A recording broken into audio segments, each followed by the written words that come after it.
the legacy of Dire Straits in music?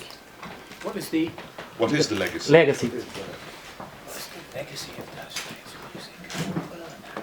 Well, for me, the legacy is the music, is the songs, and is the history, the feeling of the memories, and bringing back the memories, and the quality of the music, which is still great after all these years. Yeah. It doesn't get old. Yeah. And I think, despite the fact it is getting old, but it never sounds old. It's classic, well-crafted music, which is really solid, and I think that is the legacy for me. Great songs live forever. Yes. Good answer. Yeah. More questions, please. More questions? I had. Can I continue? Yes. Please. And now you're already doing some concerts with Dire Straits Legacy, and I would like to know if when you're playing together, what is similar the Dire Straits tour, and what is different from Dire Straits tour? These new concerts. The big difference, I suppose, is Mark Knopfler isn't there, but Marco Cavíglia is there, and he does a very good job, and he's actually responsible for bringing us all back together. It was his idea, originally. The other big difference is the scale of the concerts. I was just looking at a picture of one of the last shows we did in 1992, and the stage was as big as the spoon. It was ridiculous. We were on a much smaller scale, obviously, but other than that, the feeling is the same. We try to make it. We try to make it so. Oh. It's actually more for fun. for the people, you know. But also the situation is different. I mean, Dire Straits. The days of Dire Straits is now behind us. But what we're doing is getting the feeling again. We're together as friends and as professionals at the same time. So it's a unique opportunity, a unique situation. But it's obviously it's not exactly the same. Very exclusive. Using the microphones. Here's the microphone. Testing. Is that better for you? Okay. My name is Elio from the Os Garotos de Liverpool is the name of the website. What do you expect to the concerts in Brazil? And at the concerts, it's only Dire Straits song, or is the new song to the legacy too? It will be primarily Dire Straits songs from the catalogue of Mark Knopfler. All the great songs that everybody still wants to hear after 30 years of great music. Except for one, which we have recently been in the studio recording songs for the legacy, which is the legacy of Dire Straits. And we will play the first single from that record, which is called Jesus Street. And it was written by Alan Clark.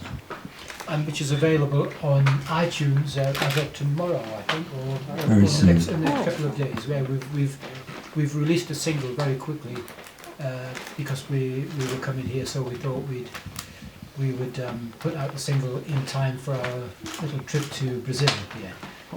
But we're halfway through making an album under the name of Legacy, not Dire Straits Legacy, just Legacy. Same band with one or two other musicians involved, and it's very good. So check it out. Oh, great. It's big news. Yes. Thank you.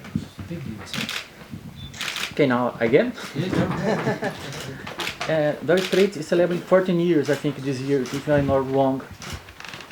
And do you really record some DVD with Dire Straits Legacy to celebrate the music from Dire Straits?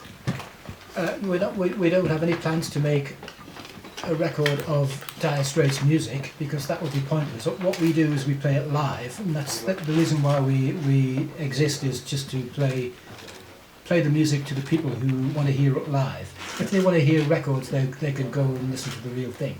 Yeah. So there's no point in us playing Dire Straits records. But because we're musicians and we need fulfilment, we've made a record of our own songs, and In the style of. I guess we weren't really trying to be in the style of, but because we are from Dire Straits, then it's going to sound vaguely like Dire Straits, but might even be better than Dire Straits. You certainly hope so. Careful. Next question, please. My name is Matheus and I'm from the website Ligado a Música. Hello. So I'd like to ask you if you guys are preparing a new album, if on this album we're going to have the Dire Straits signature. I mean, when you hear it, it's that's Dire Straits. And if you guys are considering about joining Mark for a song with them, for a single. We would love Mark to be involved with this project, but he went on record soon after the end of the last tour in the mid-90s that he didn't want to do Dire Straits catalogue anymore. I mean, he still does his own concerts and he's very happy doing that and very successful doing it too. So unlikely that he will join us, but what was the first part of the question? If we can expect like Dire Straits signature when you hear it, Oh, yeah. like the old song or something. I think just because of the personnel, the character will be similar. We're not going, as Alan said, we're not really trying to recreate Dire Straits. We are doing our own thing, which is the legacy of Dire Straits. In some ways, when we've been making the record, we've tried to avoid sounding like Dire Straits. Occasionally, we've sort of said, that sounds a bit too much like Dire Straits, maybe we shouldn't put it there.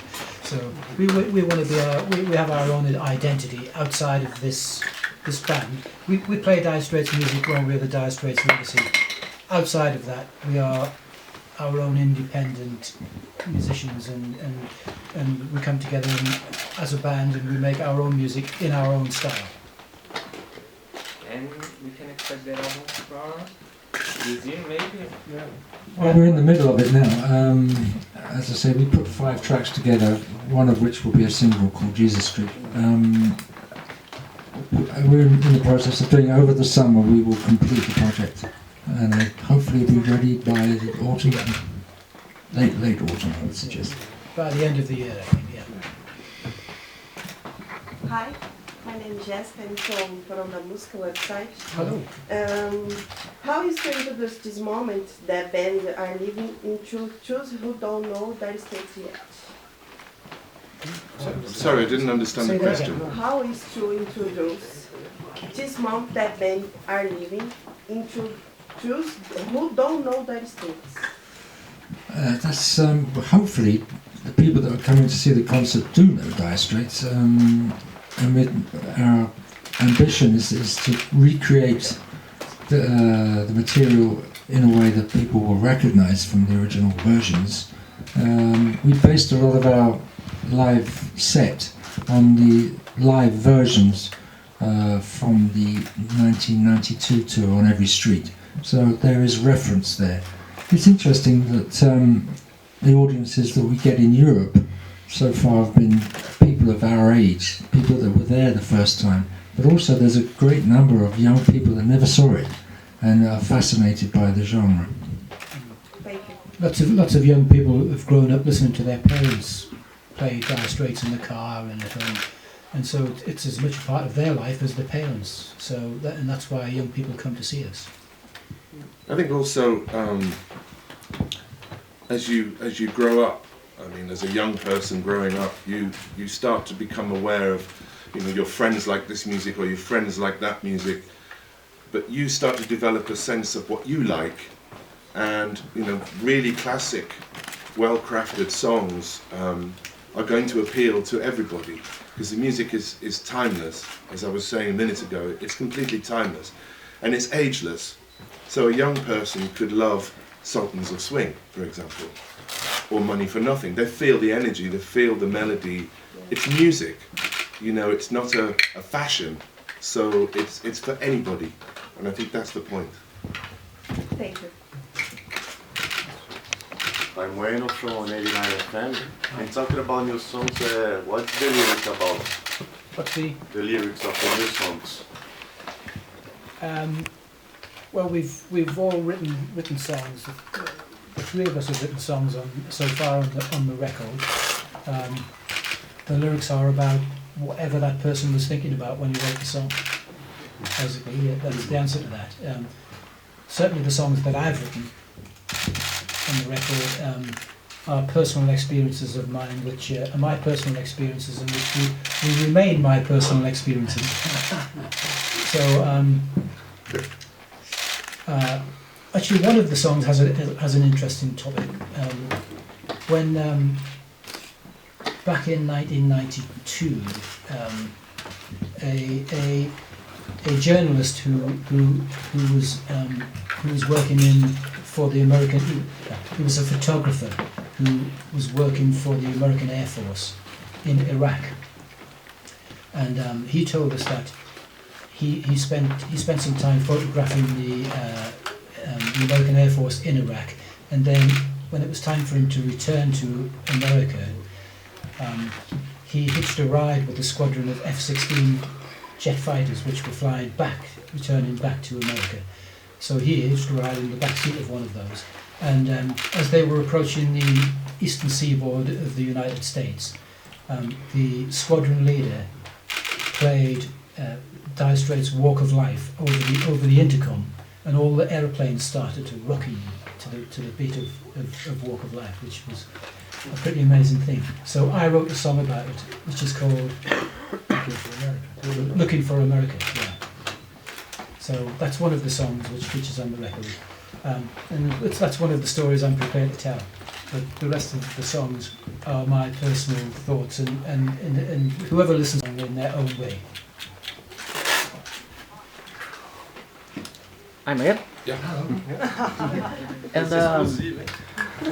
yes, almost. When we were, I think in 1986, more or less, MTV, Money for Nothing and Walk of Life, I think was the top of the market music and television. And now with this kind of situation, because the market music is very different. What do you think about working with music today? Of course, Dire Straits is a great band, Dire Straits legacy, you musicians are very known in all the world. But who are starting, what do you think about this kind of stuff? Market, record labels, and musicians to work today. What do you think about this? It's like everything else, the business evolves, and business deals with the media at the time, and the media has changed considerably since 1986. 1986, the biggest thing was MTV, yeah, which is what Money for Nothing was kind of about, really. It became part of that.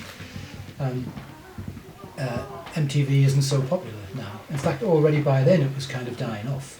It was big in the early 80s, 1980, or around about that time, and even in 1985 when the song was being written, it had kind of peaked, I think, yeah.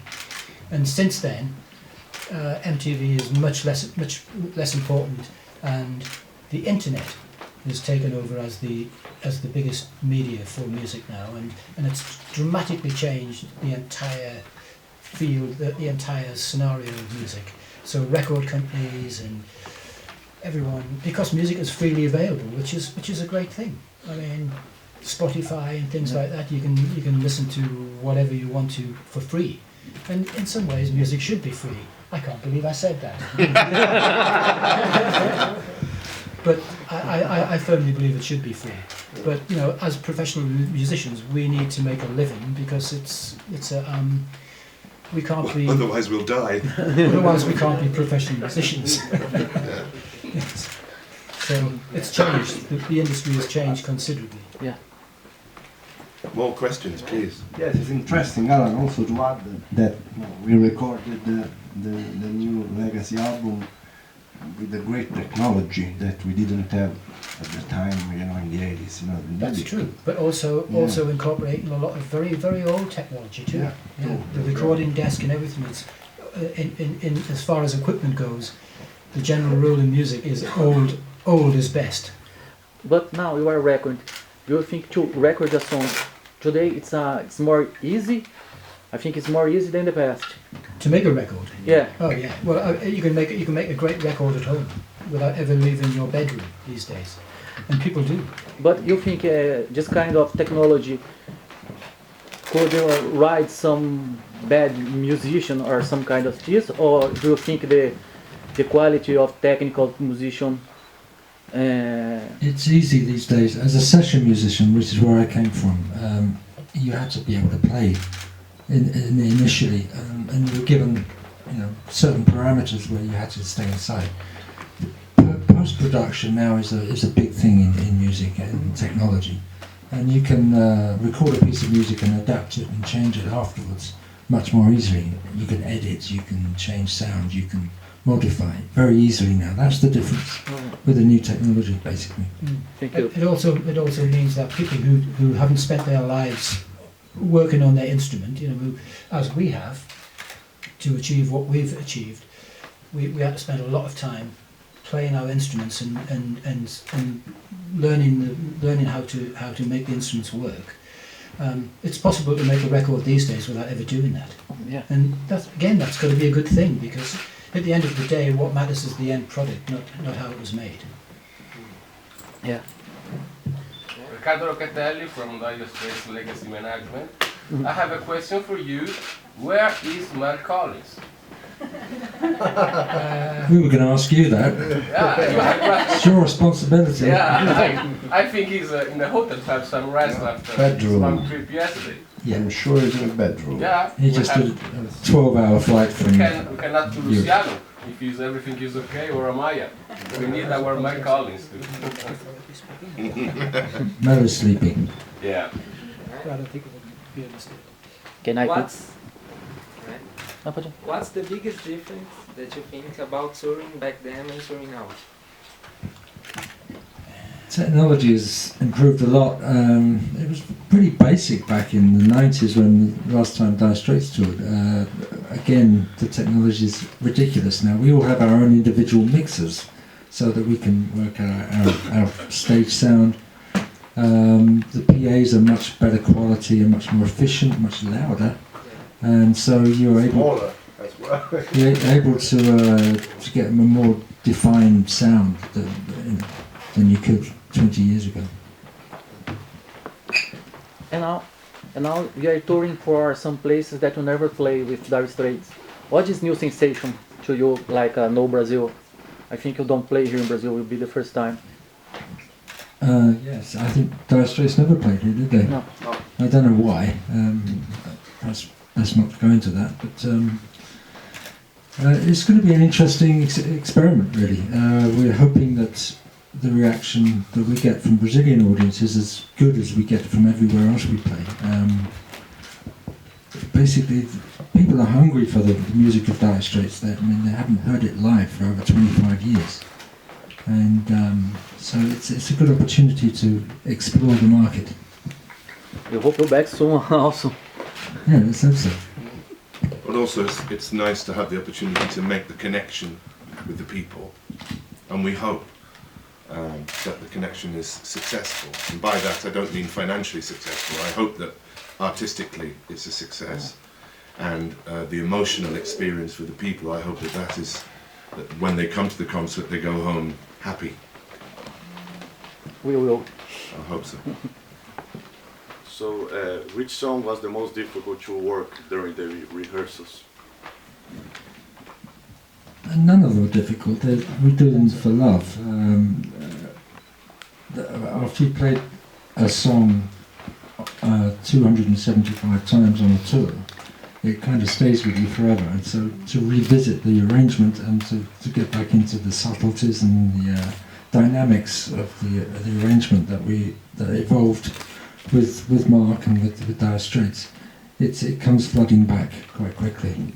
It's easy.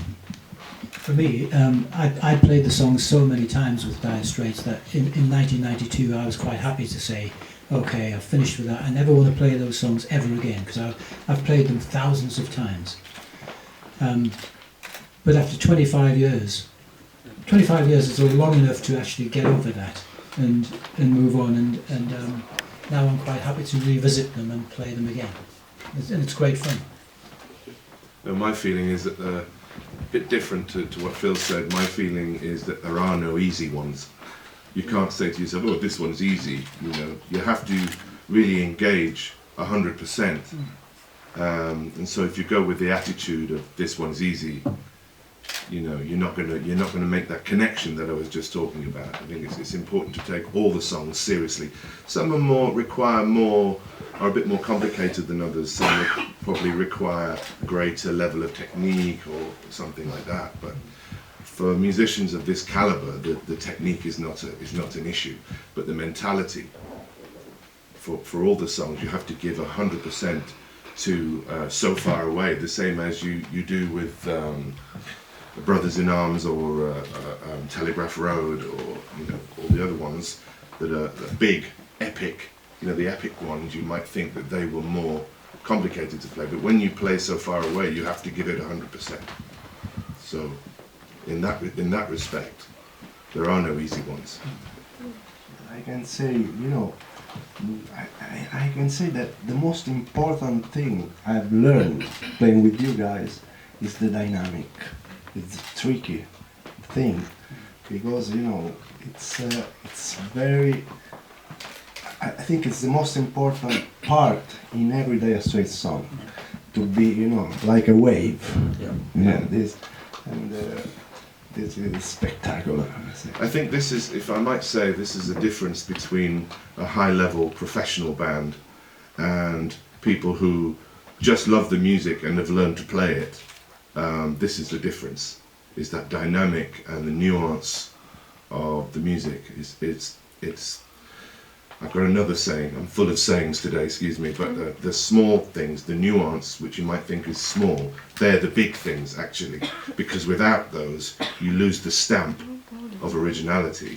And while we are not Dire Straits, we are trying to capture the feeling, the original feeling. We're trying our best to do that for you. Because we made the music, so we obviously can play better than anyone else. It should be said that on every street tour we did 3 months rehearsal, and that was to focus on the dynamics and the complex arrangements that had evolved over a long period. Alan is mostly responsible for a lot of that stuff as the songs developed in a live context. To get 9 people to all feel the same dynamics all at the same time is difficult, and that's why we rehearse so long. And I think that that explains the process of a Dire Straits show right there. I mean, just to be clear, you might not understand dynamics, the word. What we mean by that is when music needs to be at times quiet, at times loud, and lots of stages in between, and that's what we mean by dynamics. So there are times when we play very quietly and serenely, and then other times when we're playing very loudly, and the music moves up and down like this. And that was a big feature of Dire Straits music, particularly when we played live. And so many bands forget about that. And they play Dire Straits songs and it's just like that all the way through, and that's not the way to do it. Dynamics are a big part of it. Now a question. I would like to remember the first studio sessions that we do to this comeback for the first studio session from Dire Straits Legacy. What you said to each other in the end of this studio session? Do you remember?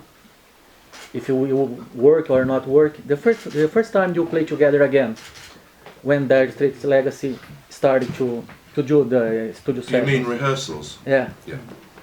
The first time, you remember? It was a gradual process. I mean, Marco already mentioned the first concert we did outside of Rome. not much rehearsal for that. We kind of just hoped that everybody would remember the songs. But gradually, as we understood that this was a real possibility that this could go a lot further, then we started to focus more on the actual set and the actual playing. Does that answer the question? Yes. Yeah. What do you feel about on the end? We came back to play Dire Straits.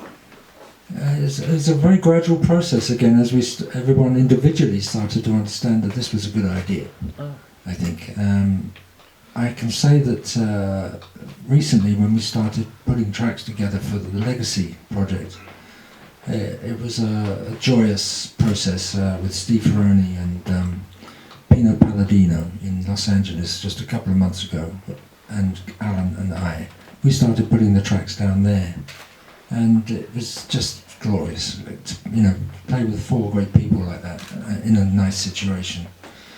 With our own songs too. With our own songs, yes, and to try to develop them and build them. It was a very rewarding experience.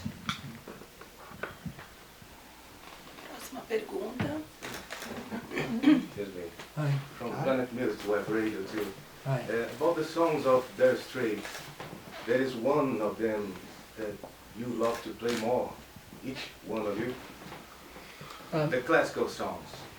Yeah, I've been asked this quite a lot. So I think I love them all, but I think for me, Private Investigations maybe would be the one that I particularly like. Might be my favourite. They're like movies, little movies, I think, Mark Knopfler's songs, and it's great to get inside them. I kind of tend to agree with Adam, Private Investigations or Telegraph Road. They're both little journeys, and they tell a story, and it's great fun to play them. Telegraph Road for me. It's a journey. It's a real journey. Oh, for me it's different every gig. So I don't have one I can say, oh, well, that's my favourite.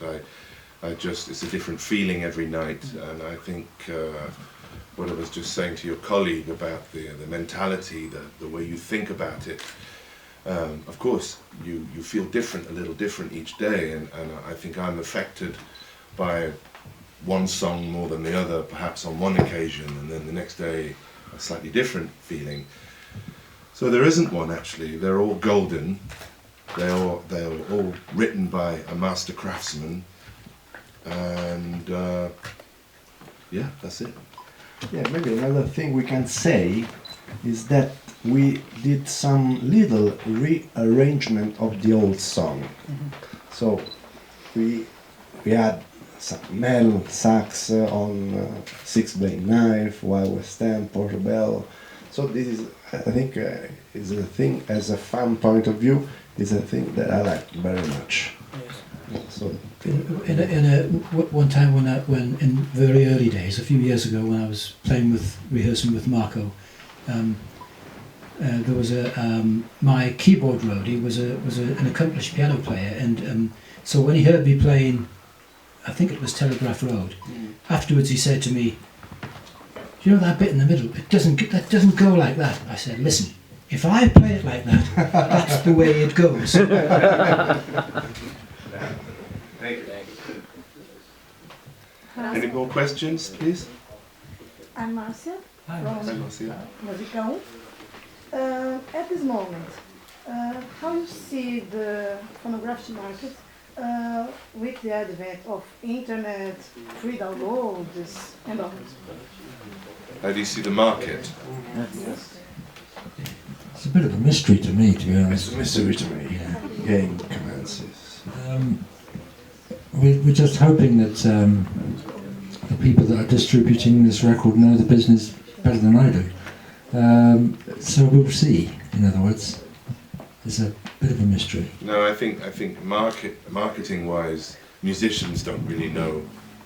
You know, maybe some artists have an idea about that aspect, but me personally, I don't have a clue. I'm just a musician, and that is it. Yeah, we leave it to the professionals to do things like that. We make the music, they distributed it, so we put our trust in their. I think we must be mad. Yeah, we trust them to get on with it. Yes. Can I? Hi, I'm Leticia from Dire Straits, and I want to know, how do you prepare yourselves for the show? You just I go practice and my play. karate, you know, like Elvis. We all take lots of drugs. Okay. No. I can say. Okay, it's a secret. No, I mean, I before a show, it's involuntary. What I do before a show is, it starts in your subconscious. You realize what's about to happen, and you can't be thinking about how is my son doing and how is my, what's happening at the bank or anything like that. So you have to just completely focus on what you're about to do, and without even trying, for me, I start to go very quiet. I don't talk much before the show, and I always find it strange when other people have their family coming back and friends coming backstage before a show, because for me it's like my quiet time before the show, so that's how I prepare. Yeah, I would agree with that. It's, and so don't bring your family backstage.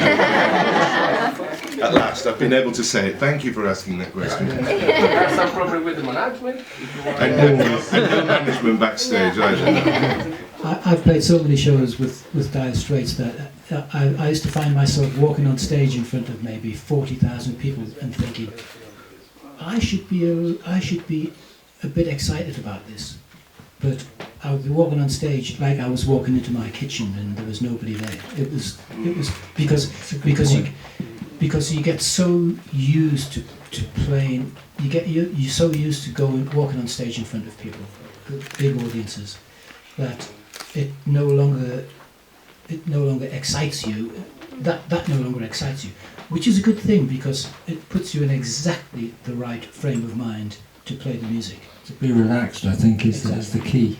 I think on that subject, I would say one other thing. It's not answering your question, but it's more nerve-wracking for me, I believe, to play in front of a few people. Exactly. A stadium full of people, it's strange. It's like a disconnection.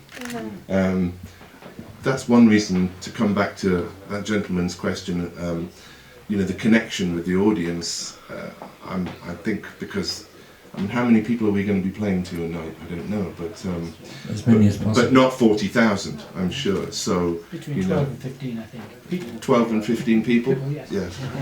So there'll be 12 people in the audience, and it's going to make me very nervous. Hopefully 15. No, it's funny when you're playing at like a jazz club or something, and there's only a small audience.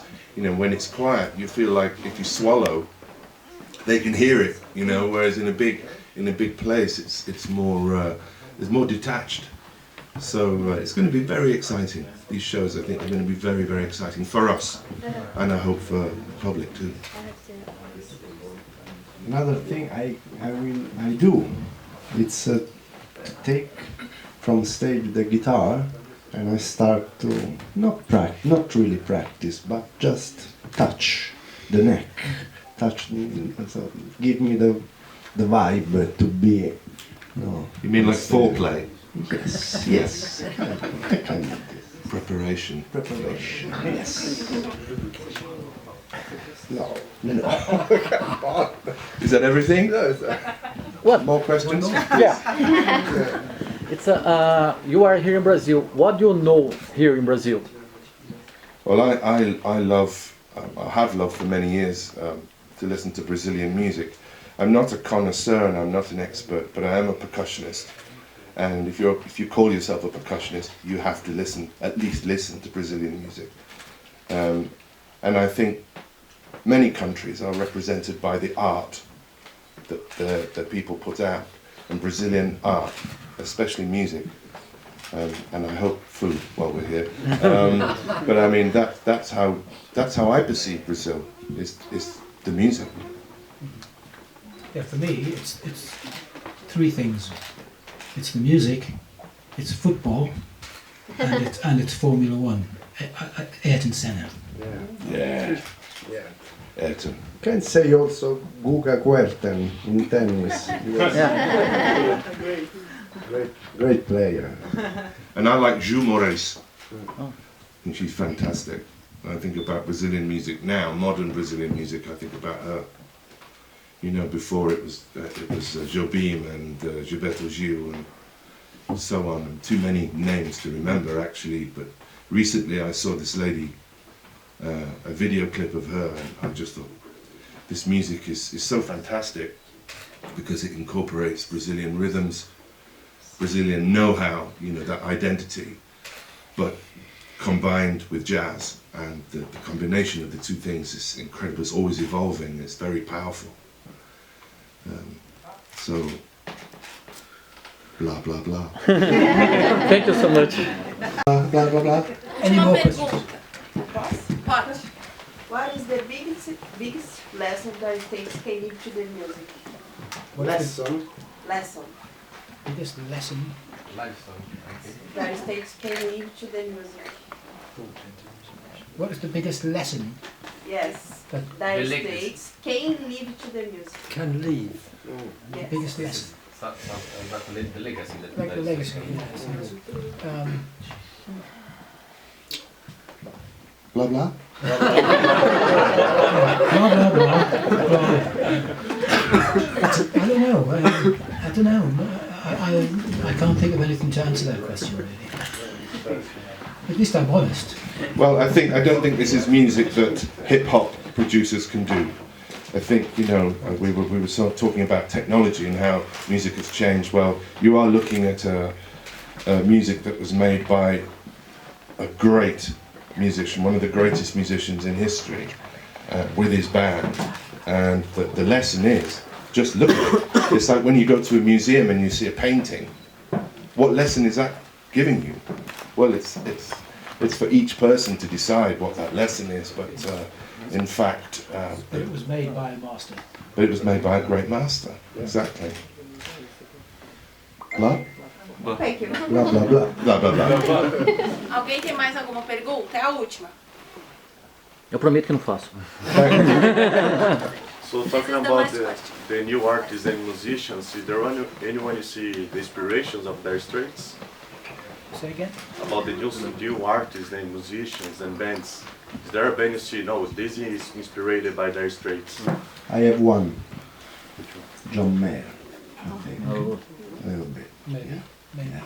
Perhaps. There are something very close to Mark's songs, I think. I think Yeah. I think there are a lot of people who've been influenced by Dire Straits because with current bands they've all grown up with Dire Straits in their past when they were kids, and their parents would have been listening to it, and so it's influenced their music even subliminally. It's like I grew up in the 60s and 70s. Yes, I really am that old, and that music influences me, but I couldn't put my finger on exactly who it was who's influenced me. It was just the whole music scene. But I think Dire Straits would have left an impression on lots of people. And if you ask people, it's quite surprising how many people say that Dire Straits has influenced them. I think that also it's difficult for any musician to equate or to be able to explain how he became what he is. You know, it's you internalize music, you internalize art, you are influenced by other artists, but you're not consciously trying to recreate what they do. I mean, what we're trying to do as Dire Straits Legacy, yes, that's a deliberate thing. But when you're creating and you're being original, you become the sum of all the parts, all the different things that have influenced you, whether it's the Beatles, you know, whether it's jazz. You don't do it consciously, you do it subconsciously. It all comes together, like a great chef. You know how a chef will make food. It's the combination of things that come together for one result at the end. Blah. Blah, blah. It's a kind of subliminal thing. Yeah, it's kind of a subliminal thing. So yes, I don't doubt that musicians have been influenced by Dire Straits, but could I tell you who they are? No, I couldn't. Isso. Okay.